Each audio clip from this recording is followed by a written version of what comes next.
Marami pong mga tao kuminsan, ang problema nila sa buhay ay hindi bulkan na sumasabog, hindi baha na tumataas, kundi kapwa-tao. Some people in our world can be very irritating. In fact, some can be very vexing, that they destroy your sense of peace and well-being. Ano po ba ang mapapala natin mula sa Biblia kung paano makikitungo sa mga tao na magulo? Magulong kasama, ginugulo ang ating isip, ang ating damdamin. How can the Bible equip us to deal with people who tax our patience, vex our spirit, and bother our peace? Sabi po sa 2 Timothy 3:16-17, all Scripture is God-breathed and is useful for teaching, rebuking, correcting, and training in righteousness, so that the man of God may be thoroughly equipped for every good work.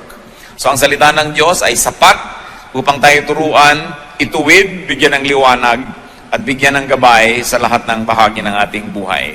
Sa Bible tayo kukuha ng karunungan kung paano makikitungo sa mga taong pampagulo sa ating buhay, how to deal with irritants. Yan ang pamagat ng ating pag-aaral.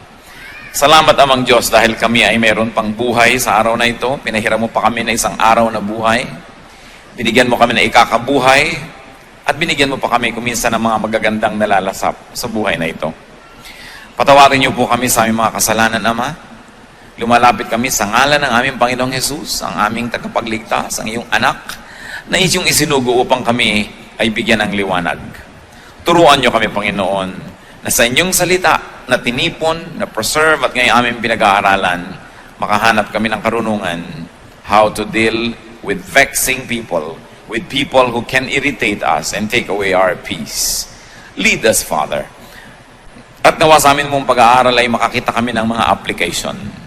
Bigyan mo kami, Panginoon, ng karunungan na bigyan ng personal application ang mga pag-aaral na ito. Be with us, O God. Let your Spirit reside in our hearts. Teach us to obey you. Teach us to be like your Son, Jesus. Father, we commit our study to you, asking you to protect us from all evil men and from all evil spirits.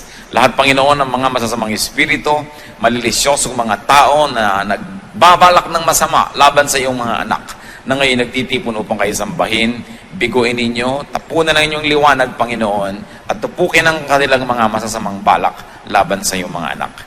We hide in the shadow of your love. We hide under the wings of your protection, O Father in heaven. Lead us, teach us. Even, Lord, we pray that you may take care of our loved ones who are not with us right now.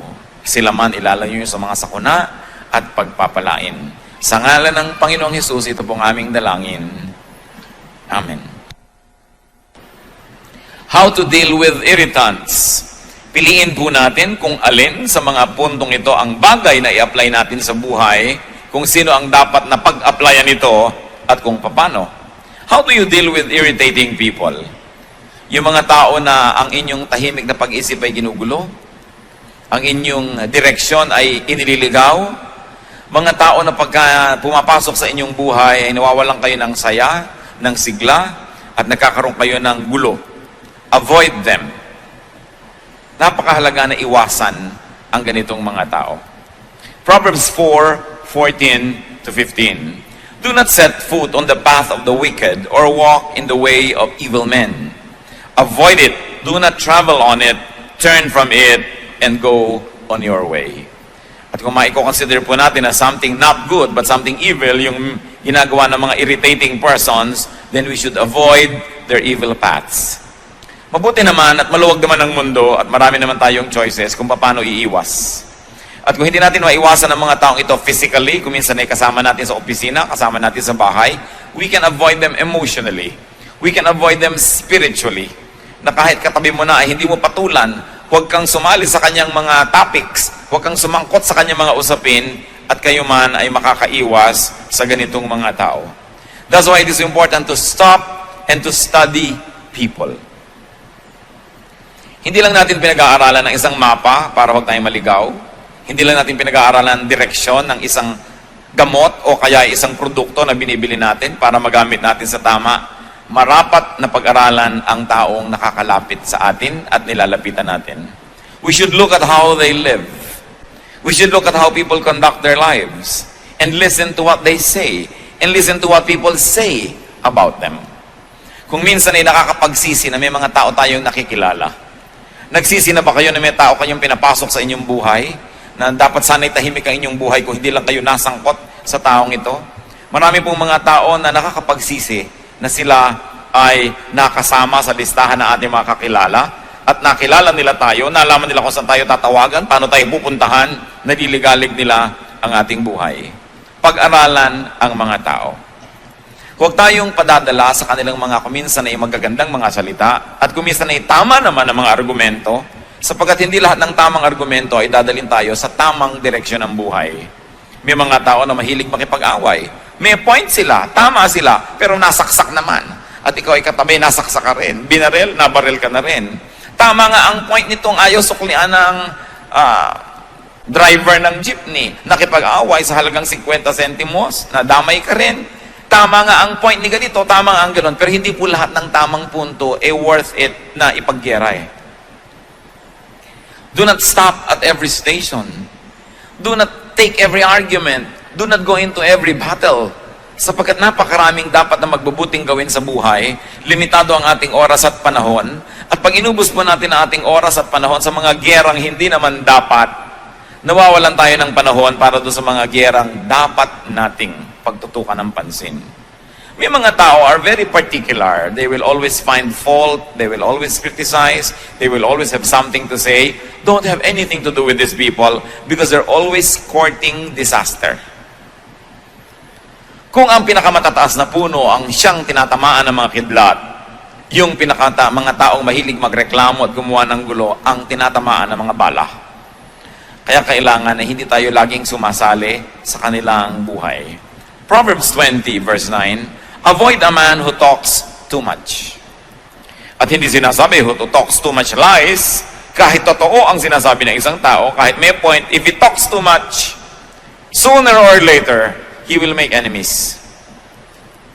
Ang isang tao lagi na lang may comment, lagi na lang may sasabihin, lagi na lang may pintas kanino man, hindi yan magkakaroon ng maraming kaibigan, magkakaroon ng maraming kaaway. At kung siya'y kasama nyo, ang kaaway niya ay nagiging kaaway nyo rin. 2 Timothy 2:16, avoid godless chatter, because those who indulge in it will become more and more ungodly.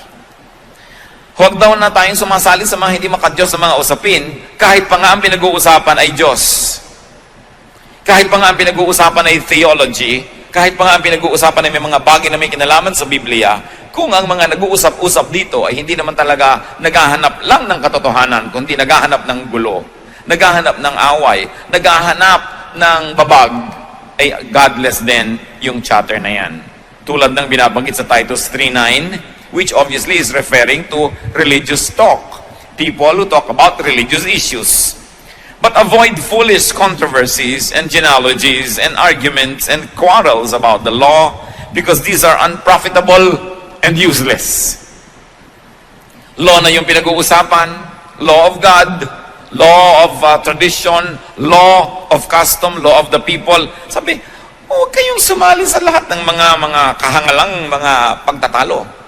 Walang mabuting itadulot sa inyo yan. Bakit po ba tayo nag-aaral ng salita ng Diyos? Di pa upang maging mapayapa ang ating buhay? Upang tayo ay magkaroon ng mga magmamahal sa atin at mamamahal?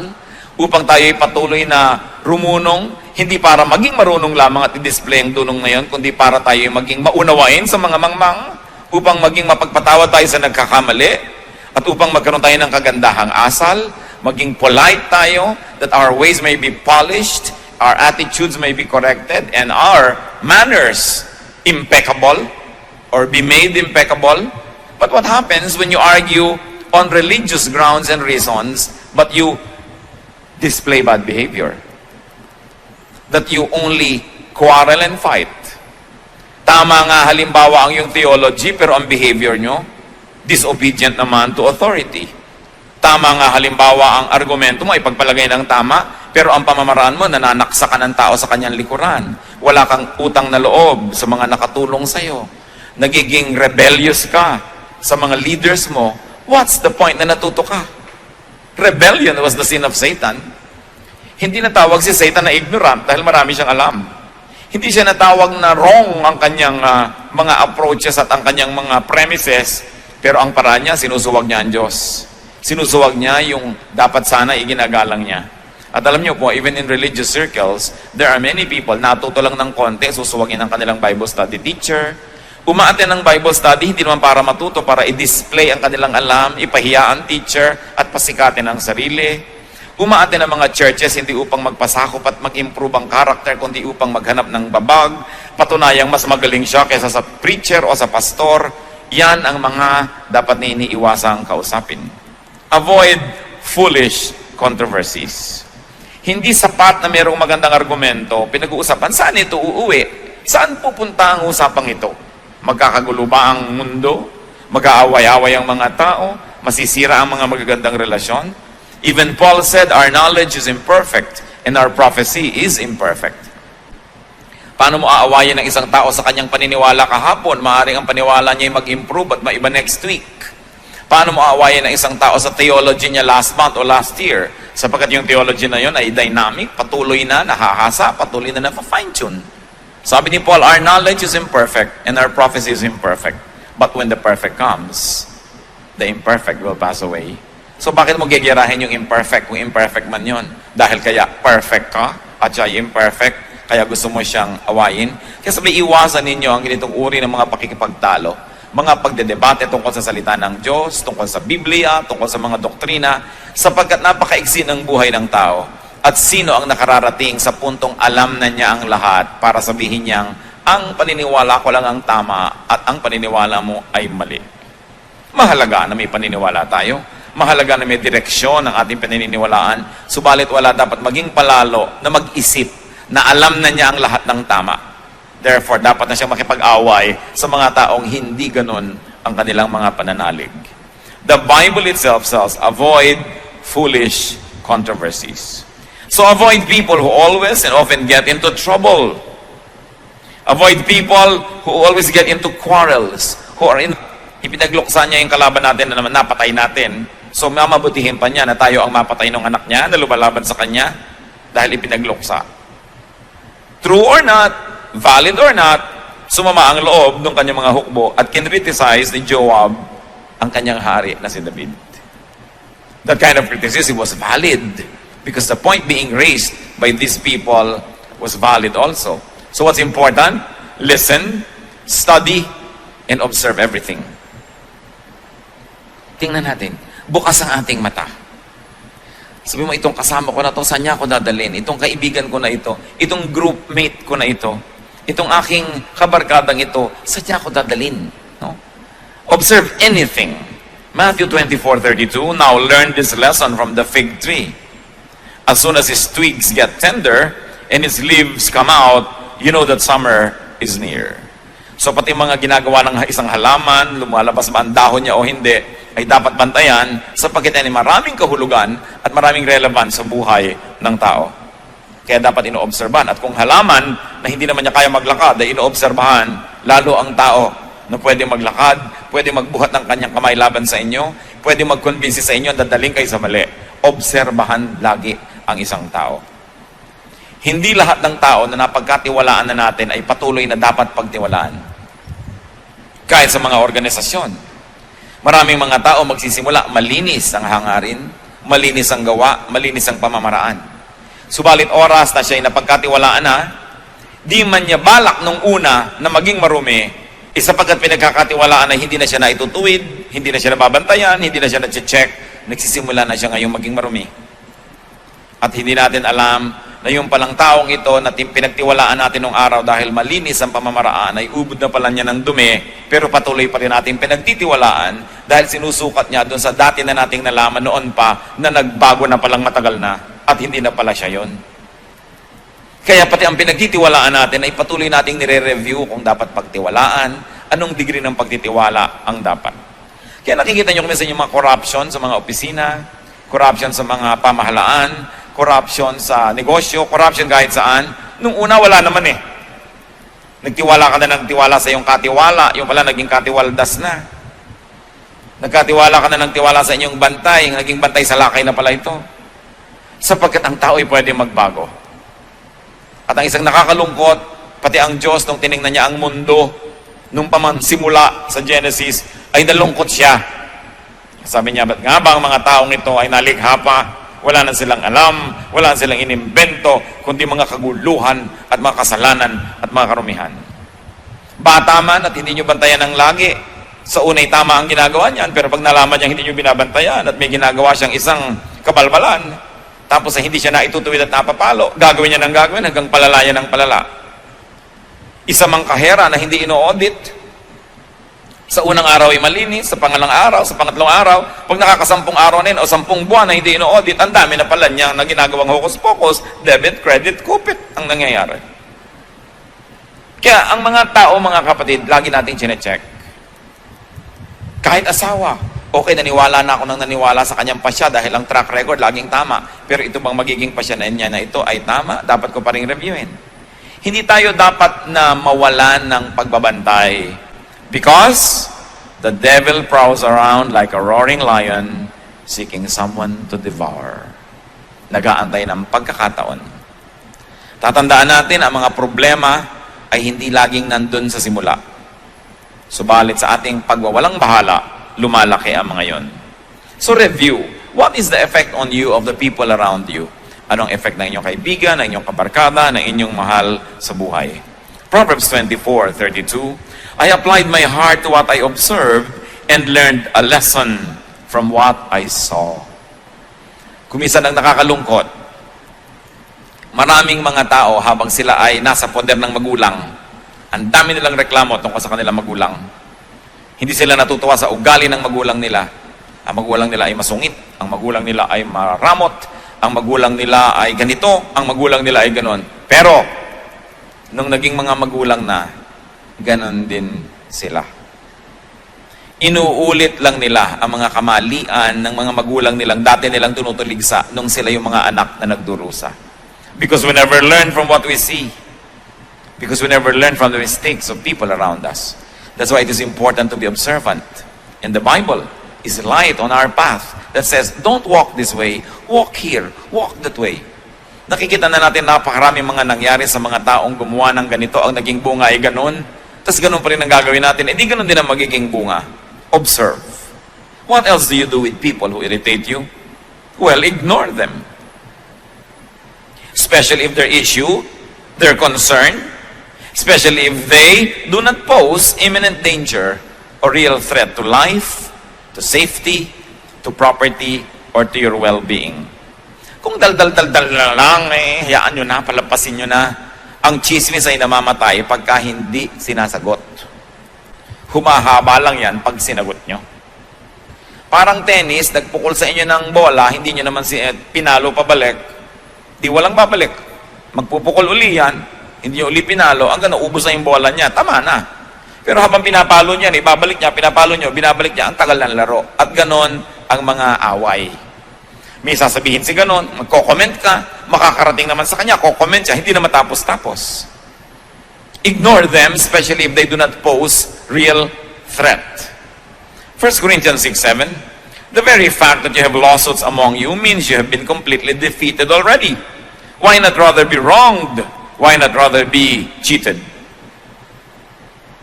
Sapagkat sinasabi ni Paul sa mga Corinthians, tiisin nyo na, pagpasensyahan nyo na, palampasin nyo na kaysa demandahan kayo ng demandahan hanggang mga maliliit na bagay. Ikagastos pa kayo sa abogado, nahirapan pa ang loob nyo, nag-away pa kayo.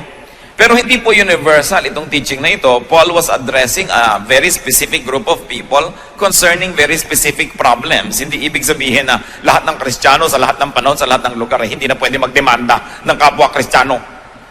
Pero ang sinasabi dito, kung mas malaki pa magiging damage sa'yo ng pagdedemanda mo, nasira pa yung testimony ninyo, palampasin mo na lang. May mga bagay na mas kapakipakinabang na palampasin. Pero kayo po ang humusga kung may mga bagay na hindi dapat pinapalampas. So kayo ang mag-judge nun. Hindi tayo bound to always not bring anybody to court dahil ang sinabi dito sa Corinthian. Kasi this was a specific solution to a very specific issue of very specific people. If you find universalization in it and application in your life, do it. But if you think that it will really damage other people and more people, and it will not really bring out the truth to just say, bahala ka na, hindi na kita papansinin, kayo magpasya nun. Kailangan nating ipanalangin niya ng mabuti. Kung minsan naman kasi, yung pagod natin sa pakikipaglaban, higit mamang mahal kesa doon sa premyo ng pananalo. Kaya dapat nag-iisip din tayo na it's not worth it. A major train does not stop at every station. Pinipili niya kung saan siya titigil. And of course, you have to learn to choose your battles. And there are many battles that are just not worth it. So, ignore. Try to ignore people. What do airplanes do when there's a storm? They fly above the storm. Ilang beses na yan, lalo at domestic flight. Hindi naman sobrang tumataas yung mga aeroplano. Kung may masamang panahon, sasabihin ng kapitan, fasten your seatbelt, there is a turbulence or there is a storm and we're going to fly high above the storm. Tatandaan po ninyo mga kapatid, magulo lang ang himpapawid habang malapit sa lupa. Madali lang bumagsak pag malapit ka sa lupa. There is a certain distance from the ground wherein you will not even fall dahil hindi ka na hinihila ng gravity. Kaya mga astronaut, lumulutang-lutang na sila kung saan sila naroon, tinuturuan silang paano kikilos ko, ikay hindi nahuhulog at lumulutang ka lang. At maraming mga flight, nagkaka-turbulence lang yan pag nagla-landing o kaya pagka nagte-take off kasi malapit pa sa lupa. Pero pag mataas na mataas ka na, hindi ka na kayang abutin ng hangin. Mga kapatid, read the metaphor. Pagka ang spiritualidad natin ay napakalapit lagi sa lupa, abot na abot tayo ng lahat ng bagyo, lahat ng hangin. Binabangga-bangga ka ng mga ibon, ng mga saranggola, pati yata yung pag-i-stretch ng mga nag-exercise, naabot ka na kasi ang baba mo. Pero kung mataas ang lipad ng iyong espiritu, di ka kayang abutin. Hinahayaan mo lang sila sa babang magkagulo, tahimik ka at payapa, tulad ng mga himpapawid na malayo sa lupa. When people are vexing, when people are always talking, and when people are always making trouble, fly above that storm. Have a space in your heart that cannot be reached by any kind of talk or trouble or intrigue. Then you can have peace wherever you go. Kung ang atin pong kapayapaan ay iaasan nyo sa kabutihan ng tao, hindi kayo magkakaroon lagi ng kapayapaan dahil maraming tao ay hindi mabuti. Kung ang kapayapaan natin ay iaasan nyo na kayo hindi pinagwiwikaan ng masama, hindi chinichismis, hindi pinipintasan, saan kayo pupunta para mangyari yan? Pero kung ang inyong kapayapaan ay nakaasa sa inyong pananalig sa Diyos, sa inyong pagkakilala sa inyong sarili, at sa inyong marunong na pagpapasya na nagsasabing, hindi ako paaabot ng ganon-ganon na lamang, lalo sa tao lamang na ito, tahimik ang inyong kalooban. Peace is something that you have inside of you. You must never depend on other people to hand it to you on a silver platter because they want your head on that silver platter. Huwag tayong umasa dyan. Proverbs 20 verse 3, it is to a man's honor to avoid strife, but every fool is quick to quarrel. Ang mga mararangal daw na tao at karangal-rangal kung sila ay umiiwas sa gulo. Pero ang mga hangal daw, madaling makilala, laging naghahanap ng gulo. Naghahanap ng argumento, naghahanap ng debate, naghahanap ng mga pagkakataon para mapatunayang magaling sila, na meron silang alam. Pero, tandaan nyo po, ang mga karunungang espiritual, ang tunay na dulot niyan sa buhay ay kapayapaan, kababaang loob, kabutihan, kagandahan ng asal, hindi kagaspangan, at hindi pagiging malaswa, o kaya hindi pagiging taksil, o kaya hindi pagiging walang utang na loob sa mga dapat tingnan at tanawan ng utang na loob. Yan ang karunungan ng mga hangal nila. Yung mga taong gusto nilang maging, kung hindi nila matupad yon, hindi nila maging katulad, hindi nila madaig, sisirain nila yon, sapagkat yan ang kahulugan na mainggit.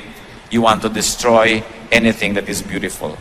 I heard someone said, at natawa ako, sabi niya, don't hate me just because I'm beautiful. Baka gusto yung sabihin niya sa mga nagagalit sa inyo nang walang dahilan, don't hate me just because I'm intelligent. Don't hate me just because I'm rich. Don't hate me just because I'm popular. Don't hate me just because you cannot be me. Pero marami pong ganong mga tao, huwag na lang patulan. And what do? How else do you deal with these irritating people? If you absolutely must answer them, answer them softly. Sumisigaw sila, huwag kayong sumigaw. Nagagalaiti sila, huwag kayong manggalaiti. Kasi pag pareho na lang kayo, di pareho lang pala kayo. Kailangan iba yung inyong behavior. Impeccable. You must be like a pond without blemish on its face. You must be the picture of serenity. And only through that imagery, people around you will say who the foolish one is and who the wise one is. Proverbs 15:1, a gentle answer turns away wrath, but a harsh word stirs up anger. Tandang-tanda ko yung minsan na may nag-aaway na magkapatid, galit na galit ang ate. Sabi ng kapatid na bata, pasensya ka na kasi tanga ako. Ano pa ang pwede mong sabihin? Inamin na. Pero pag pinagpilit mo, hindi, tama ako, balikat, hindi matatapos. Pasensya ka na dahil tanga ako. Tapos ang usapan. Ngayon, nasa sa inyo na kung totoo nga ba yun o hindi. Pero hindi ka naman siguro ganon kung napakaganda lang yung paraan, natigil ang awayan, hindi ka talaga kulang sa karunungan. Marunong ka. Pero para kang kawayan na sa lakas ng hangin ay yumuyuko para di mabali. Bakit ka lalaban sa hangin na ubod ng lakas? Hindi yumuko ka. Meron ba namang matapang na lumilipad ng mga bala sasalubungin mo? Siyempre yuyuko ka dahil may bala. Kailangan marunong tayo ng ganong uri ng pamamaraan. Kahit aso, di ba ayaw mong magalit sa'yo? Bakit mo gugustuhin na ang tao ay magalit sa'yo? So galit na nga siya, sasagot ka pa ng mas nakakagalit sa kanya. Kahit pamali siya at binaril ka niya at namatay ka, nakulong pa siya, pero patay ka na rin. So bakit mo gagalitin ng isang aso? So kung maaari mga kapatid, huwag nyo rin gagalitin, lalo na ang isang tao. Lalo, galit na nga siya. Pag galit na, huwag nyo na salubungin. Kahit pa kayo tama, magigilang pareho kayong mali at the end of the day. Because maglalabanan kayo ng palakasan ng boses, palakasan ng katawan, mamaya talagang physical battle na yan. Through a kind answer, you take the wind from their sail. Mawawalan sila ng dapat labanan. So, do not deal with an enemy when very angry. Either the enemy is very angry or you are very angry. It's not the time to settle scores. It's not the time to deal with an enemy. It's not the time to answer a difficult question. Because angry people suffer from momentary craziness. Nagkakaroon ng imbalance ang utak, and people become at least temporarily insane when they are very mad. At masisira ang lahat ng ating diskarte. Pag galit na galit ang tao, huwag niyong harapin. Pag galit na galit kayo, huwag kayong humarap. Magpalipas ng panahon. Ecclesiastes 7:9, do not be quickly provoked in your spirit, for anger resides in the lap of fools. Yan daw, nakakandong sa mga hangal, yung pagka mainitin ang ulo, pagka magagalitin. Anger resides in the lap of fools. So a wise person will not be easily provoked. Pinoprovoke ka na nga, hindi mo pa pinapatulan. Because that is a measure of your very well-polished humanity and spirituality.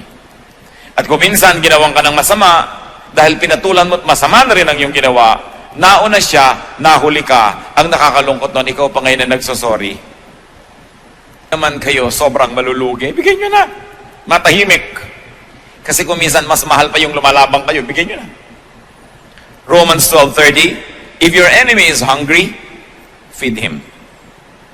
If he is thirsty, give him something to drink. In doing this, you will heap burning coals on his head. Now, let's explain this. Sabi, pagka yung kaaway may nagugutom, pakanin mo, siya inauuhaw, painumin mo, at para nang pinutungan mo siya ng mga naglalagablab na baga at pagkainit-init na mga uling. No? Akala nung iba, sige, sadistahin mo, lagyan mo siya ng baga sa ulo. Alam niyo po, wala namang araw, nung araw, walang posporo. Ang bahay ng mga Israelites dapat laging may apoy. Kasi pag magluluto sila, saan sila kukuha ng apoy? So dapat laging may apoy yung kanilang maliit na lamp. Okay? Kaya isang malaking kapintasan ng isang nanay ng tahanan na ang kanyang ilawan ay namatay dahil naubusan ng langes. Kaya ang description doon sa babae sa Proverbs 31, yung kahangahangang babae, her lamp does not go out at night. Di ba? At saka yung sinabi yung mga foolish virgins na ubusan ng langis ang kanilang ilawan, napakalaking kapintasan. Ngayon sabi, kung ang iyong kapitbahay ay kumakatok sa'yo, nangihiram ng baga ng kalan mo, dahil yung kalan niya ay nanlamig na't namatay na, magluluto siya. Alam niyo naman kasi yung baga, hipan nyo lang yan, lagyan nyo ng mga kung ano-anong mga tuyong mga dahon-dahon, mag-aapoy na uli. Sabi, may kailangan pala siya, ibigay mo and you will heap burning coals on his head. Because people carried their baggage on their heads, no, in the olden days, and they usually would bring a broken pottery or broken jar on their head. Doon mo ngayon ilalagay yung hinihingi niyang baga. So you will heap burning coals on his head. Hindi para mainitan siya. Ang ibig sabihin nito is not to torture your enemy. Ito ay quotation kasi from Proverbs 25, verses 21 and 22. But it means, make them grateful. Okay, may kailangan siya, ibigay mo. May tatanawin siyang utang na loob sa'yo. O sinong panalo? Di ikaw. Naabala ka, bumangon ka, binigyan mo siya ng mga baga, nabawasan yung baga mo, pero ano ba naman yun? Meron ka pa naman natira sa bahay mo. Ibigay mo kailangan. Sa isang matinong oras dyan ng pag-iisip, matatanto rin niyang may utang na loob siya sa'yo. So ibigay mo, kung kaya mo rin lang ibigay. Pero pag-aralan nyo rin, kasi may mga tao na pag binigyan nyo ng kamao, kakainin hanggang sikon nyo. Merong ganon. Wala, kahit sa mga itinuturo natin ng mga ganito, at nasa Bible verses, hindi ibig sabihin you will apply to everybody every time. Gagamitin nyo rin utak nyo kung kailan ko ba ito i-apply. Because may mga tao na hindi nyo dapat bigyan ng kahit ano dahil sasandal na sa inyo. Iaasa na ang buong buhay nila sa inyo. Minsan nyo lang tulungan ng pang-enroll isang SEM hanggang mag-PhD yan sa inyo nahihingi. No? May mga ganong klaseng tao, sinusuri nyo yan, at pinag-uusapan natin ng general application ito sa general types of people. But very special people need special study and special treatment. How else do you deal with irritants? Turn them into friends. The best way to beat an enemy is to turn him into a friend. So, intelligent people will always try to win their enemies so that they can become friends. Pag enemy mo siya, lahat ng assets niya gagamitin laban sa'yo. Pag friend mo siya, lahat ng assets niya gagamitin niya para sa'yo. So, tell me kung bakit hindi wise to turn people into your friends. So, yung nanggagawa ng kaaway, hindi ka naman inaaway ng tao, inaaway mo siya, sobrang foolish ka nun. Dahil kahit butiki lang yan, kahit langgam lang yan, makakakagat din yan, mapupuwing ka rin niya, so bakit mo siya awayin? Lalo na kung inaaway mo, pader, babangga ka sa pader, sobra ka namang foolish nun. Kaya dapat ang tao, hindi pala away. Remember, ulit-ulitin natin yan. Do not repay anyone evil for evil. Be careful to do what is right in the eyes of everybody. Now, bless them because you're godly. But if you cannot be godly all the time, at least be wise. Bless them. Because what you plant, you harvest. Kung hindi mo siya kayang pagpalain dahil sa kabanalan ng iyong puso, pagpalain mo dahil wise ka.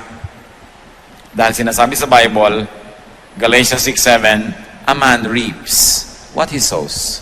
So may binless ka, di ang mapapala mo blessing. May inaway ka, may kinurse ka, di ang mapapala mo curse din. So be wise. Kaya ngayon ang aaway sa Mark man dyan, hindi kayo mapapahamak. At dapat nating isipin, baka naman tayo ang irritant sa buhay ng iba.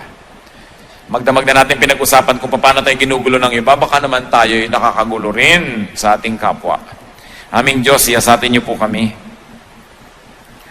kung paano po kami nakikitungo sa mga nanggugulo sa amin.